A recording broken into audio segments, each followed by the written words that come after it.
Hi friends, ಎಲ್ರಿಗೂ ಸ್ವಾಗತ. Welcome to my YouTube channel. ಚೈತ್ರದ ಪಲ್ಲವಿ ಚಿಗುರಿತು ಭಾಗ 2 ಕಥಾ ಸಂಕಲನಕ್ಕೆ ಪ್ರತಿಯೊಬ್ಬರಿಗೂ ಸ್ವಾಗತ.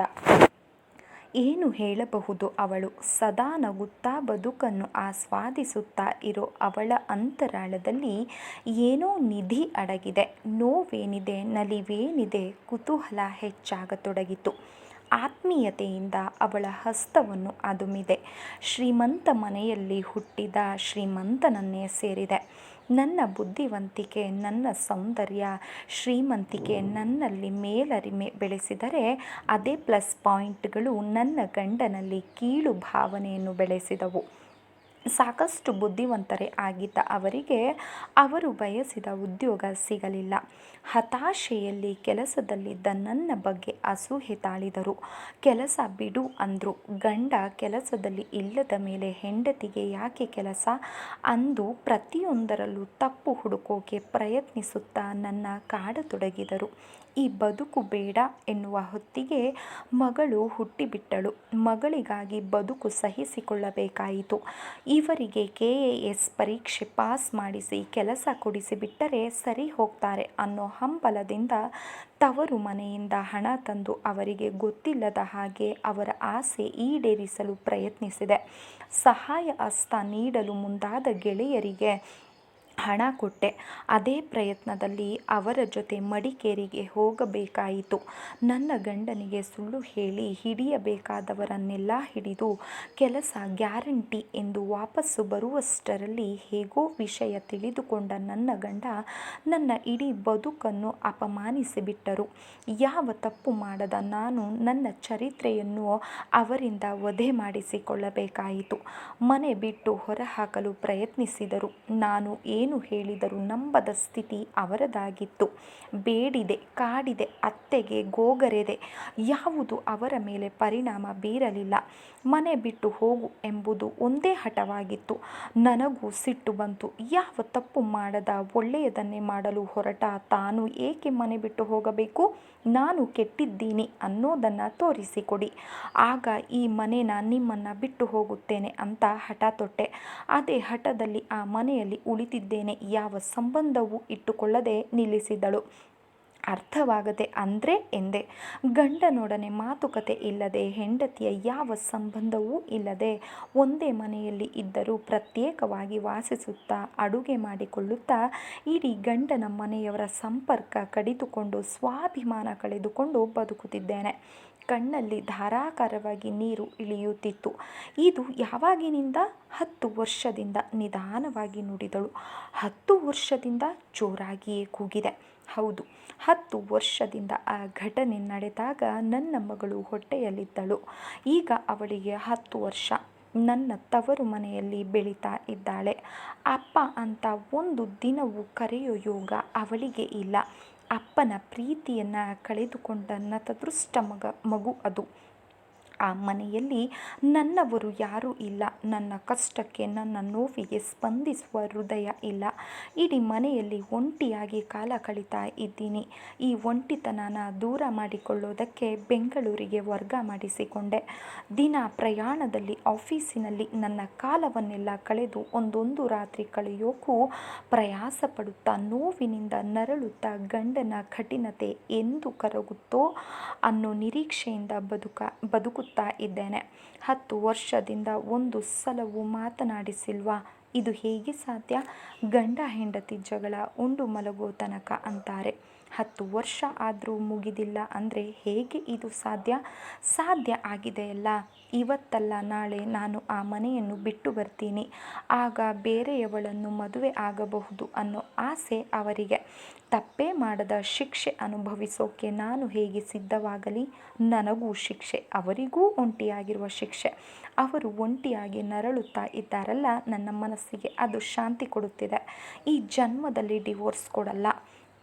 ನಿಮ್ಮ ತೀರ್ಮಾನ ತಪ್ಪು ಅನಿಸುತ್ತಾ ಇದೆ. ಬೇಡದ ಬದುಕನ್ನು ದೂರ ತಳ್ಳಿ ನಿಮ್ಮದೇ ಆದ ಹೊಸ ಬದುಕನ್ನು ಯಾಕೆ ನೀವು ಒಪ್ಪಿಕೊಳ್ಳಬಾರದು? ಹೊಸ ಬದುಕು ಗ್ರಹಗಹಿಸಿ ನಕ್ಕಳು.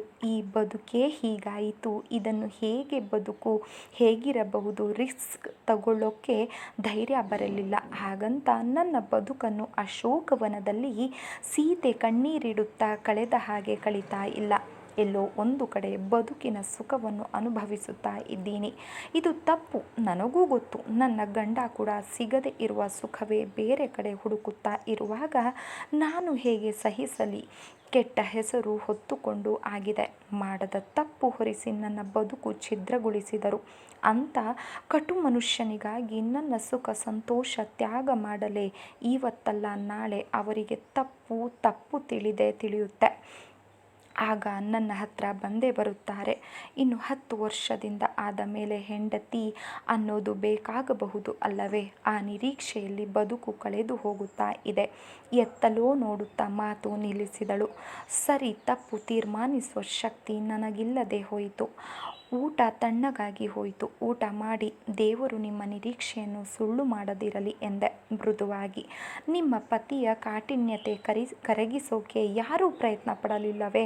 ಊಟ ಮಾಡುತ್ತಾ ಕೇಳಿದೆ. ಎಲ್ಲರ ಪ್ರಯತ್ನವೂ ಮುಗಿದು ಹೋಯಿತು. ಯಾರ ಮಾತನ್ನು ಕೇಳದ ಕೆಟ್ಟ ಹಠವಂತ, ತಪ್ಪೇ ಮಾಡದ ತನ್ನ ದೂರಿದರು. ಈಗ ಅದೇ ತಪ್ಪು ಮಾಡಿದ್ರು ಯಾಕೆ ಅಂತ ಕೇಳದೆ ನೋಡಿಯೂ ನೋಡದಂತಿದ್ದಾರೆ. ನನ್ನ ಮಗು ಅನ್ನೋ ಮಮಕಾರ ಕೂಡ ಇಲ್ಲ. ಅದಕ್ಕೆ ನಾನು ಅವರನ್ನು ದ್ವೇಷಿಸುತ್ತಾ ಇದ್ದೀನಿ. ಅವರ ಮನಸ್ಸು ನೋಯೋ ಕೆಲಸ ಮಾಡ್ತಾ ಇದ್ದೀನಿ. ನನ್ನ ತಪ್ಪನ್ನಾದರೂ ಖಂಡಿಸಲು ನನ್ನ ಜೊತೆ ಮಾತನಾಡಬಹುದು ಅಂತ ಅಂದುಕೊಂಡಿದ್ದೇನೆ. ಸಮಾಜದ ಮುಂದೆ ಹೆಂಡತಿ ಬಿಟ್ಟೋನು ಅನಿಸಿಕೊಳ್ಳೋಕೆ ಇಷ್ಟವಿಲ್ಲವೇನೋ. ಅದಕ್ಕೆ ಇತ್ತೀಚೆಗೆ ಮನೆ ಬಿಟ್ಟು ಹೋಗು ಅಂತ ಹೇಳುತ್ತಾನೇ ಇಲ್ಲ. ವಯಸ್ಸು ಆಗುತ್ತಾ ಅಂತ ಜೀವನದ ಜೊತೆ ರಾಜಿ ಅನಿವಾರ್ಯವೇನೋ. ನಾನೆಷ್ಟು ದ್ವೇಷಿಸುತ್ತೇನೆ ಅಂದರೂ ಅವರಿಲ್ಲದ ಬದುಕು ನನ್ನಿಂದ ಅಸಾಧ್ಯ. ಪ್ರತಿದಿನ ನೋಡ್ತಾ, ಅವರ ಮಾತು ಕೇಳ್ತಾ, ಅವರು ಬದಲಾಗುವ ನಿರೀಕ್ಷೆಯಲ್ಲಿ ಕಾಲ ಕಳೀತಾ ಇದ್ದೇನೆ. ಆಫೀಸಿನ ಯಾಂತ್ರಿಕ ದಿನಚರಿ ಮತ್ತೆ ಆರಂಭವಾಗಿತ್ತು. ಟ್ರೈನಿಂಗ್ನಿಂದಾಗಿ ಬಹಳಷ್ಟು ಹತ್ತಿರವಾಗಿದ್ದೀವಿ. ಎಲ್ಲದಕ್ಕೂ ಜೊತೆಯಾಗಿಯೇ ಓಡಾಡುತ್ತಿದ್ದೆವು. ಅಂದೇನೋ ಭಾವುಕಳಾಗಿ ಅವಳ ಆಸೆ ಈಡೇರಲಿ ಎಂದು ಹಾರೈಸಿದೆ. ಆದರೆ ಅದು ಖಂಡಿತ ನೆರವೇರಲಾರದು ಅಂತ ಸದಾ ನನಗೆ ಅನಿಸುತ್ತಾ ಇತ್ತು. ಅವಳ ಜೊತೆಗೆ ನಿಲುವು ಕೂಡ ನನಗೆ ಸರಿ ಅನಿಸುತ್ತಿರಲಿಲ್ಲ. ಇಷ್ಟು ಚಿಕ್ಕ ವಯಸ್ಸಿಗೆ ಏನೆಲ್ಲ ಅನುಭವಿಸಬೇಕಾದ ಅವಳ ಪರಿಸ್ಥಿತಿಗೆ ಮನ ನೋಯುತ್ತಿತ್ತು. ತಪ್ಪು ಮಾಡುತ್ತಿರುವ ಅವಳನ್ನು ತಿದ್ದಿ ಹೊಸ ಬದುಕಿನತ್ತ ತಳ್ಳಲು ಮನಸ್ಸು ಚಡಪಡಿಸುತ್ತಿತ್ತು. ಅದರ ಪ್ರಯತ್ನದಲ್ಲಿಯೂ ನಿರತಳಾಗಿ ಬಿಟ್ಟೆ. ಆದಷ್ಟು ಸುಲಭವಾಗಿರಲಿಲ್ಲ. ಬೇಡ ಅಂದವನ ಕೃಪೆಗಾಗಿ ಕಾಯುತ್ತಾ ಇಡೀ ಬದುಕನ್ನು ವ್ಯರ್ಥಗೊಳಿಸುತ್ತಿರುವ ಸೇಡಿಗಾಗಿ ತನ್ನತನವನ್ನು ಕಳೆದುಕೊಳ್ಳುತ್ತಾ ನೈತಿಕತೆಯ ಅಧಪತನದತ್ತ ವಾಲಿ ಎಲ್ಲರ ಗುರಿಯಾಗಿ ಬಾಳುವ ಬದಲು ಒಲ್ಲೆ ಎಂದವನ ಬಿಟ್ಟು ಹಳೆ ಬದುಕಿಗೆ ವಿದಾಯ ಹೇಳಬಾರದೆ? ಪದೇ ಪದೇ ಹೇಳುತ್ತಾ ಪ್ರಯತ್ನ ಮುಂದುವರಿಸಿದೆ. ನನ್ನ ಪ್ರಯತ್ನ ನಿಧಾನವಾಗಿ ಆದರೂ ಫಲಿಸುವಂತೆ ಕಾಣುತ್ತಿತ್ತು. ಅಂದು ಆಕೆಯ ಗಂಡ ಡಿವೋರ್ಸ್ಗಾಗಿ ಪೀಡಿಸಿ ದೈಹಿಕವಾಗಿಯೂ ಹಲ್ಲೆ ನಡೆಸಿ ರಾಧಾಂತ ಮಾಡಿದ್ದನ್ನು ಕಣ್ಣೀರು ಹರಿಸುತ್ತಾ ಹೇಳಿಕೊಂಡಾಗ ಸಿಟ್ಟೇ ಬಂದಿತ್ತು. ಯಾಕೆ ಬೇಕಿತ್ತು ಈ ಕರ್ಮಕಾಂಡವೆಲ್ಲ? ಬೇಡವಾಗಿರುವವನಿಗೆ ಯಾಕೆ ನೀವಿಷ್ಟು ಪ್ರಾಮುಖ್ಯತೆ ಕೊಟ್ಟು ಹೆಣ್ಣುತನನ ಸಾಬೀತುಪಡಿಸ್ತಾ ಇದ್ದೀರಾ? ನಿಮ್ಮಂಥ ಹೆಣ್ಣುಗಳಿಂದಲೇ ಹೆಣ್ಣುತನಕ್ಕೆ ಅಪಮಾನ. ಗಂಡು ಕೊಬ್ಬಲು ನಿಮ್ಮವಂಥವರೇ ಕಾರಣ. ಜೋರಾಗಿಯೇ ರೇಗಿದೆ. ಬಯಸಿಕೊಳ್ಳುತ್ತಾ ಅತ್ತಳೇ ವಿನಃ ನಿರ್ಧಾರ ಬದಲಿಸುವ ಲಕ್ಷಣವೇ ತೋರಲಿಲ್ಲ. ಇನ್ನು ನಾನು ಸುಮ್ಮನೆ ಅವಳ ಮನ ಬದಲಿಸುವ ಪ್ರಯತ್ನ ನಡೆಸುತ್ತಾ ಕುಳಿತರೆ ಆಗದು ಎಂದುಕೊಂಡು ಆಗಾಗ್ಗೆ ಅವಳನ್ನು ಭೇಟಿ ಮಾಡುತ್ತಿದ್ದ ತನ್ನ ಸ್ನೇಹಿತ ಎಂದು ಪರಿಚಯಿಸಿದವರನ್ನು ಫೋನಿನ ಮೂಲಕ ಕಾಂಟ್ಯಾಕ್ಟ್ ಮಾಡಿದ. ಆತನ ಬಗ್ಗೆ ಎಲ್ಲ ವಿವರ ತಿಳಿದುಕೊಂಡು ಮುಂದಿಡಲು ನಿರ್ಧರಿಸಿದೆ.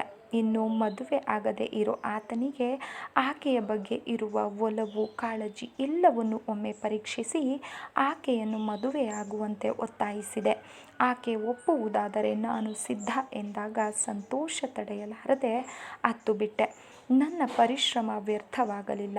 ಗಂಡನ ದೈಹಿಕ ಹಿಂಸೆಯಿಂದಲೋ, ನನ್ನ ಬಲವಂತದಿಂದಲೋ, ಮತ್ತಾವ ಕಾರಣದಿಂದಲೋ ಡೈವೋರ್ಸ್ಗೆ ಒಪ್ಪಿಬಿಟ್ಟಳು. ನನ್ನ ನಿರೀಕ್ಷೆ ಸುಳ್ಳಾಗಲಿಲ್ಲ. ಒಂದು ನೊಂದ ಹೆಣ್ಣಿನ ಬದುಕಿನಲ್ಲಿ ನವ ಚೈತ್ರದ ಪಲ್ಲವಿ ಉದಯಿಸಿತು. ಹೊಸ ಬದುಕು ಅವಳದಾಗಲು ನಾ ಪಟ್ಟ ಶ್ರಮ ಒಂದು ಹೋರಾಟವೇ ಆದರೂ ಅದು ಸಫಲವಾಗಿದ್ದು ನನ್ನಲ್ಲಿ ಸಾರ್ಥಕ ಭಾವ ಮೂಡಿಸಿತು. ಸ್ನೇಹಿತರೆ, ಈ ಒಂದು ಕತೆ ನಿಮಗೆ ಇಷ್ಟ ಆಗಿದ್ದರೆ ದಯವಿಟ್ಟು ಶೇರ್ ಮಾಡಿ, ಸಬ್ಸ್ಕ್ರೈಬ್ ಮಾಡಿ, ಸಪೋರ್ಟ್ ಮಾಡಿ ಫ್ರೆಂಡ್ಸ್. ಧನ್ಯವಾದಗಳು ಸ್ನೇಹಿತರೆ, ಹಾಗೂ ಕಾಮೆಂಟ್ಸ್ ಮಾಡಿ. ಧನ್ಯವಾದಗಳು ಸ್ನೇಹಿತರೆ.